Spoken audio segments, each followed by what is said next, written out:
నా నమస్కారములు. నేను కాకినాడ నుంచి, నా పేరు వరలక్ష్మి. నేను కాకినాడ 32వ వార్డు నుంచి వచ్చాను. నాకు ఒక కొడుకు బాబు. నా కొడుక్కి 3 ఆడపిల్లలు బాబు. నాకు నా ఈ గత ప్రభుత్వంలో నేను అధికారుల దగ్గరికి వెళ్ళినా నాకు పెన్షన్ ఎవరు ఇవ్వలేదు. రాజకీయ నాయకుల దగ్గరికి వెళ్ళాను, ఆఫీసులన్నీ తిరిగాను. నాకు ఏ అధికారి కూడా నాకు పెన్షన్ రాలేదు బాబు. ఈ రోజుని మీ అధికారంలోకి మీరు వచ్చాక, నా జగన్ బాబు వచ్చాక నేను 2వ నెలలోనే నేను పెన్షన్ తీసుకుంటున్నాను. 2వ నెలలోనే నేను పెన్షన్ తీసుకుంటున్నాను. ఆ పెన్షన్ నాకు ఫస్ట్ లోనే 2250 రూపాయలు ఇచ్చారు. తర్వాత సంవత్సరంలో 2500 రూపాయలు ఇచ్చారు. మళ్ళీ సంవత్సరంలో 2700 రూపాయలు ఇచ్చారు. ఇప్పుడు 3000 రూపాయలు తీసుకుంటున్నాను. 3000 రూపాయలు తీసుకుంటున్నాను. మాకు ఎంత, నా పెద్ద కొడుకు, నా జగన్ బాబు నా పెద్ద కొడుకు, అలాగే తెల్లవారేటప్పటికి 1వ తారీఖు వచ్చేటప్పటికి వారంటీస్ తలుపు కొట్టి మాకు పెన్షన్ మా చేతిలో పెడుతున్నారు. అలాగే కాదు బాబు, నువ్వు ఇది వరకు బాబు మమ్మల్ని లైన్లో పెన్షన్ తీసుకునే వాళ్ళకి లైన్లో ఉండి ఎండలో ఉండి ఒక తిరిగిపోయినా ఎవరో పట్టించుకునేవారు కాదు. అలాగే ఎప్పుడు ఇస్తారో కూడా తెలిసేది కాదు పెన్షన్.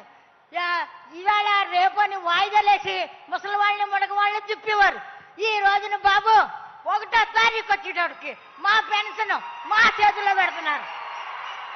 ఇంకా మాకు ఏం కావాలి బాబు? మాకేం కావాలి? మా అందరం ఎంతో సంతోషంగా ఉన్నాం. జగన్ బాబు ఎప్పుడు మీరు ఇలాగే ఉండాలి. జగన్ బాబు ఈ రోజునే మీరు పాదయాత్ర చేసినప్పుడు మాలాంటి వృద్ధుల్ని చూడగానే ఆగిపోయి మమ్మల్ని మా ఊగచామాలు తెలుసుకొని, అమ్మ నేనున్నానని మాకు మాట ఇచ్చారు.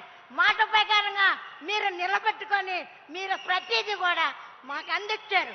ఈ రోజుని నా పిల్లలు చదువుకుంటున్నారంటే నా పిల్లలు విద్యాదేవుని వసదేవుని నా పిల్లలకి అందిస్తున్నారు. నా పిల్లలు చక్కగా చదువుకుంటున్నారు బాబు. అలాగే ముసలోళ్ళు ఉంటే ఇల్లు ఇవ్వనివ్వరు. ఈ ముసలోళ్ళు ఉంటే ఇల్లు ఇవ్వనివ్వరు. అయితే నా జగన్ బాబు వచ్చాక మాకు ఇల్లు స్థలం ఇచ్చారు. ఈ రోజున మేము ఇల్లు కట్టుకుంటున్నాం. ఈ రోజుని మేము ఇంట్లోకి వెళ్ళబోతున్నాం. ఈ రోజు మాకు సొంత ఇల్లు ఉంది. ఈ రోజు మాకు సొంత ఇల్లు ఉంది. మా జగన్ బాబు ఇచ్చారు. మాకేం భయం లేదు. మా ఊపిరి ఉన్నట్టు కాదు మా జగన్ బాబు. మాకే సీఎం ఉండాలని. ఆ తర్వాత కరోనా వస్తుందన్నారు. కరోనా వస్తే నాకేం భయం లేదు. నా జగన్ బాబు ఉన్నారు. అలాగే గత కరోనాలో ఇంట్లోంచి బయటకు రాలేని పరిస్థితి. ఆ పరిస్థితిలో మాకు సరుకులు పంపించి, బియ్యం పంపించి, మందులు పంపించి, మాకు వ్యాక్సిన్ రాకుండా వ్యాక్సిన్ వేయించి మమ్మల్ని ఎంతగానో ఆదుకున్నారు. ఎవరో మమ్మల్ని ఏ ప్రభుత్వం మమ్మల్ని ఆదుకోలేదు. ఈ రోజుని ఏ ప్రభుత్వం ఆదుకోలేదు. ఈ రోజునే ఆరోగ్యశ్రీ ఆరోగ్యం బాగోకపోతే హాస్పిటల్ వైద్యం చేసుకోండి 25 లక్షల రూపాయలు మాకు చెక్ ఇచ్చారు. ఇంకేం కావాలా బాబు? జగన్ బాబు మాకు ఏం కావాలా మాకు? అలాగే మీరు అలాగే బాబు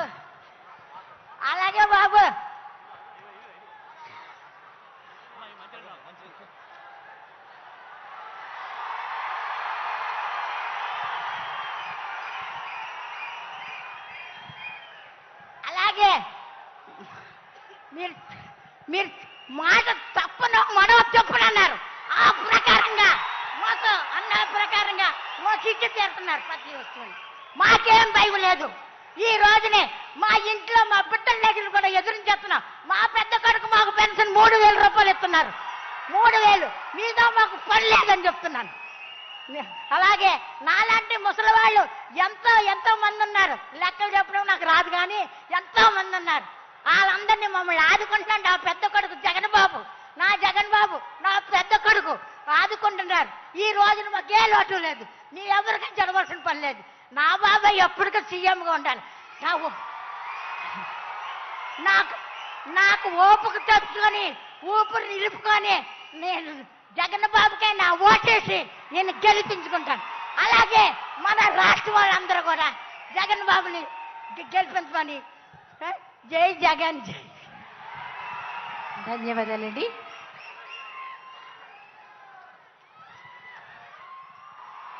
మరొక లబ్ధిదారిని మాట్లాడవలసిందిగా కోరుతున్నాం.